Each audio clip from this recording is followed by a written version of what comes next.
आदमी जम गया। उसकी नई बीवी ने अभी अभी तेज रफ्तार ट्रेन को पछाड़ दिया था। अभी उसे याद आया कि उसकी 3 सुइयों ने उसकी 20 साल पुरानी लकवा की बीमारी को ठीक कर दिया था। तभी उसे समझ आया कि उसकी बीवी कोई साधारण औरत नहीं है, क्योंकि उनकी शादी कभी होनी ही नहीं थी, क्योंकि आदमी को लाइलाज कैंसर था और वह चाहता था बस कोई उससे शादी करके उसकी बदकिस्मती को अपने सर ले ले। अभी उसकी मंगेतर ने देखा कि वह अपाहिज है, इसलिए उसने तुरंत शादी से इनकार कर दिया।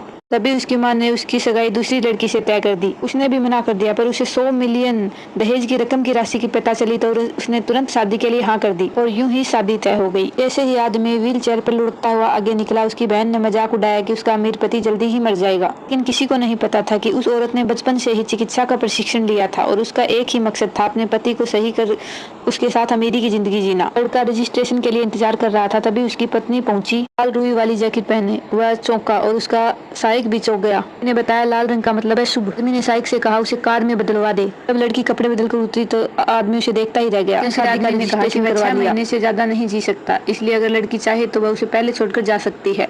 लेकिन लड़की ने तुरंत मना कर दिया, क्योंकि उसके जाने की कोई इच्छा नहीं थी, क्योंकि उसे यकीन था कि वह उसे ठीक कर सकती है। लड़के को लगा कि वह मजाक कर रही है, लेकिन घर पहुंचते उसकी माँ ने उसके दूल्हे वाले कमरे में खींच लिया। उसकी खूब तारीफ की और कहा आज की रात खूब मेहनत करना। दरवाजा जैसे ही बंद हुआ औरत ने सुइयां निकाल ली। वह उसे गले लगाने नहीं बल्कि इलाज करने आई थी। हर सांस कान लगाकर सुन रही थी और सब गलत समझ बैठी। संतुष्ट होकर चली गई। अंदर औरत ने एक्यूपंक्चर शुरू किया और तय किया कि वह 1 महीने में चलने लगेगा। लड़का उसे ध्यानमग्न होकर देख रहा था। इतने सालों बाद उसका दिल पहली बार धड़क उठा।